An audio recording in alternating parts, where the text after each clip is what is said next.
Assalamualaikum warahmatullahi wabarakatuh. Selamat pagi anak-anak sekalian. Semoga tetap dalam keadaan sehat, semangat, dan dalam lindungan Allah Subhanahu wa Ta'ala, Tuhan yang Maha Esa.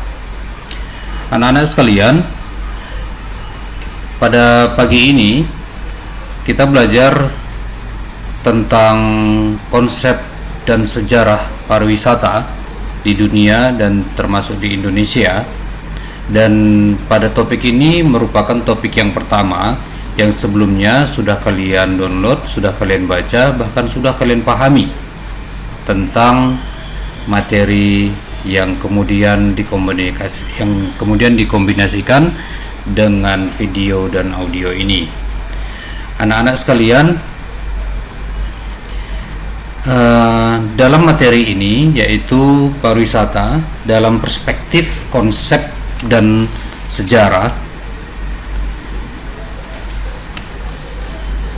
Jadi yang dipelajari di sini adalah tentang konsep, maka konsep itu berarti pengertian, kemudian istilah atau terminologi, kemudian tentang sejarah daripada pariwisata yang ada di dunia dan juga di Indonesia.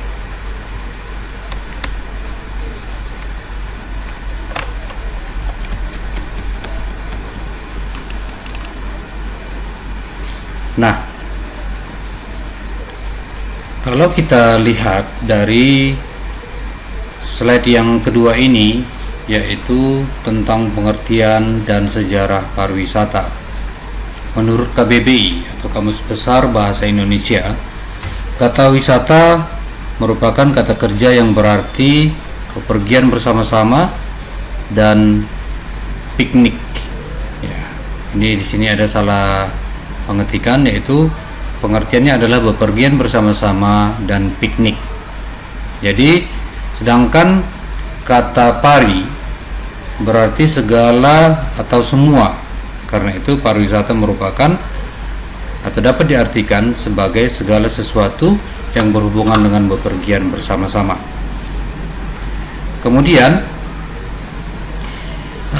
sumber pengertian itu selain dari KBBI bisa juga kita jadikan referensi, yaitu Undang-Undang Republik Indonesia Nomor 9 Tahun 1990 tentang kepariwisataan. Di dalam undang-undang itu dinyatakan bahwa pariwisata adalah kegiatan yang bertujuan menyelenggarakan, di sini sebenarnya jasa pariwisata, menyediakan atau mengusahakan objek dan daya tarik wisata, usaha sarana pariwisata, dan usaha lain yang terkait di bidang tersebut. Itu menurut Undang-Undang Republik Indonesia Nomor 9 Tahun 1990.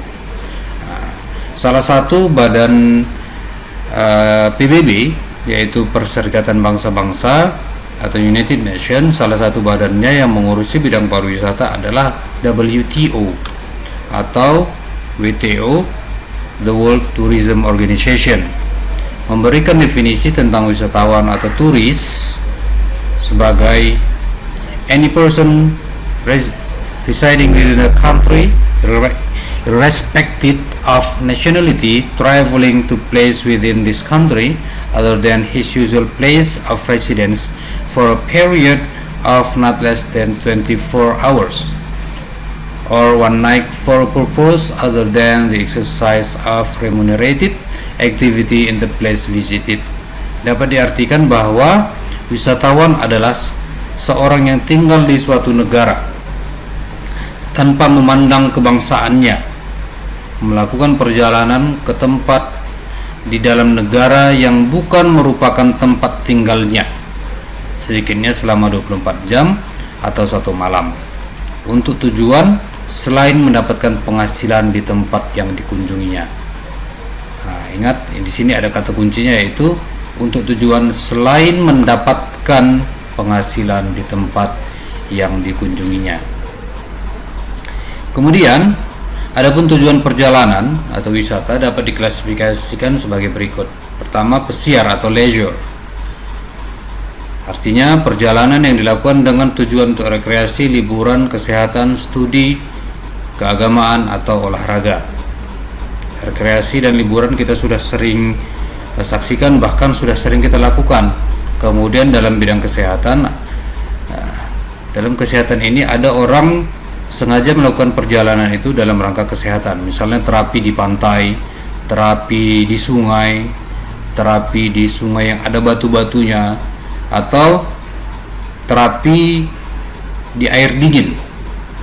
Nah, kemudian dalam rangka studi tour, dalam kemudian kegiatan keagamaan, nah, banyak orang yang melakukan perjalanan ke Borobudur, itu umat agama Buddha dalam kegiatan keagamaan di sana. Kemudian orang melakukan perjalanan ke Bali dalam rangka kegiatan keagamaan, misalnya dalam rangka kegiatan keagamaan agama Hindu, ya bersembahyang di sana, atau menyaksikan kegiatan ngaben, yaitu proses pembakaran jenazah atau mayat di Bali oleh agama Hindu Bali. Kemudian dalam kegiatan olahraga, orang melakukan perjalanan dalam kegiatan olahraga, misalnya bersepeda, melakukan perjalanan yang jauh. Nah, ada seorang teman saya berulang kali melakukan perjalanan jauh dari Medan ke Banda Aceh atau dari Banda Aceh ke Medan, itu naik sepeda. Nah, itu merupakan salah satu kegiatan tujuan perjalanan yang dilakukan.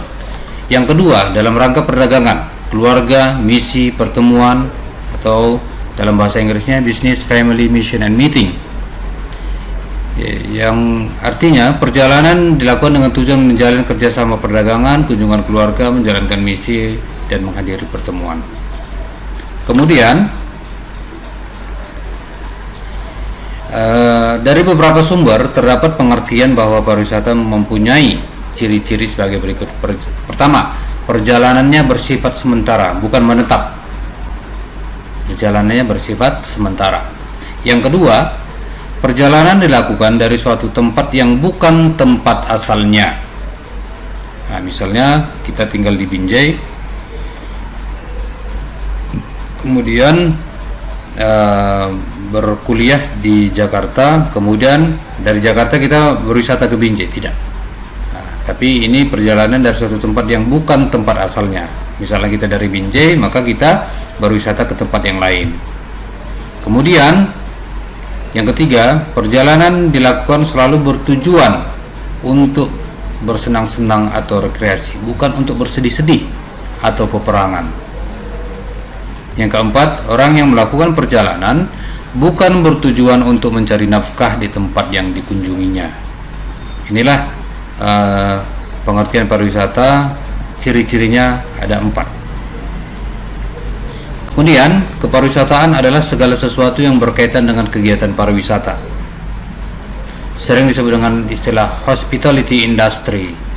Hospitality di sini, kalau yang sering kita dengar, hospital itu artinya rumah sakit. Tapi kalau sudah menjadi hospitality, maka dia berubah arti menjadi keramah tamahan. Berarti ada industri keramah tamahan di sana. Lalu kepariwisataan dapat tumbuh karena perbedaan, keunikan, kearifan lokal, baik berupa alam, flora dan fauna, budaya, cipta karsa manusia. Kepariwisataan dapat tumbuh karena perbedaan. Kita pun di sini bersama juga karena ada perbedaan suku, agama, dan lain sebagainya. Pariwisata juga seperti itu. Ada perbedaan tempat tinggal, perbedaan alam kita dengan alam lain. Karena berbeda, kemudian kita berkunjung ke sana. Kita penasaran bagaimana sih alam yang ada di sana gitu. Kemudian keunikan. Unik itu berarti dia only one, hanya satu. Nah, misalnya atau dia langka. Nah, misalnya Bukit Lawang atau Bahorok itu merupakan keunikan karena hanya ada 2 tempat rehabilitasi orang utan yang ada di Indonesia. Pertama Bukit Lawang, yang kedua di Kalimantan Tengah. Maka ini adalah sebuah keunikan. Tempat lain itu tidak ada. Kalaupun ada orang utannya, dia bukan tempat rehabilitasi, tapi orang utan yang liar. Nah, di situ keunikan. Nah, misalnya di tempat lain ada keunikan-keunikan yang di daerah lain tidak ada. Kemudian tentang kearifan lokal. Kearifan lokal bisa juga dia dikaitkan dengan keunikan. Misalnya di saat hari raya Nyepi di Bali, ada kearifan lokalnya di sana bahwa seluruh aktivitas manusia di luar rumah itu tidak diperbolehkan, tidak ada keributan. Memang benar-benar nyepi di sana. Nah, itu sekaligus keunikan, sekaligus kearifan lokal yang ada di sana. Nah, kemudian misalnya kita melakukan perjalanan ke Baitur Rahman, Banda Aceh, semua orang etnis atau agama apapun harus menutup aurat untuk boleh masuk ke dalam Masjid Baitur Rahman.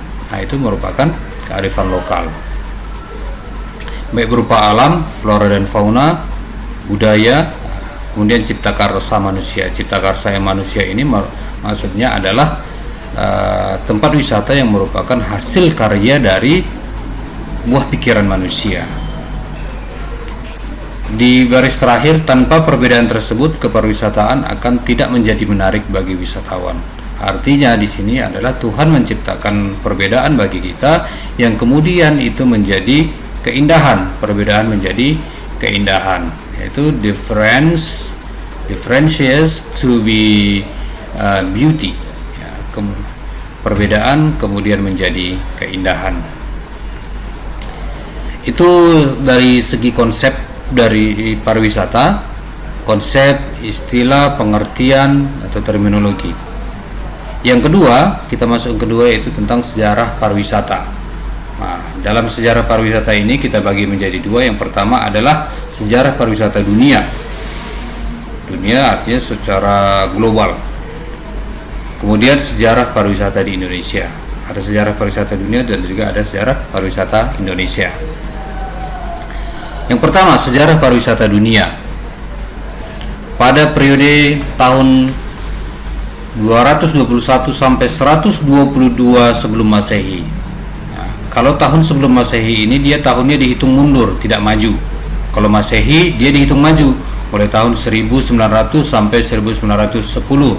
Nah, tapi kalau sebelum Masehi dia harus mundur 221 sampai 122 sebelum Masehi pada masa dinasti Zhou di Tiongkok. Pada periode atau masa itu, bukti-buktinya adalah jalan raya Tiongkok yang sampai sekarang ada, perjalanan dari timur ke barat, sebagai bukti bahwa pada saat itu terjadi perjalanan ya, dengan tujuan pada saat itu adalah jalur perdagangan. Makanya kalau kita menonton film-film Cina klasik, ada dikenal dengan istilah jalur sutra. Jalur sutra itu adalah jalur perdagangan. Kemudian yang kedua, tahun 560 sampai 330 sebelum Masehi. Pada masa kerajaan Persia di Timur Tengah. Persia itu kalau dulu meliputi kalau sekarang dia meliputi negara Iran, Irak, Afghanistan, dan negara-negara di sekitarnya, termasuk negara Kazakhstan, Tajikistan, Turkmenistan, Uzbekistan. Apa bukti-buktinya ada di sana? Yaitu jalan raya yang menghubungkan kaki gunung Zagreb ke Laut Aegean. Nah, jadi jalan raya yang menghubungkan gunung ke laut. Nah, jadi karena di sebelah selatan Imperium Persia saat itu sampai sekarang ini adalah lautan, maka ada jalan yang menghubungkan dari pegunungan sampai ke laut untuk tujuan jalur perdagangan. Jadi dari gunung sampai ke laut. Kemudian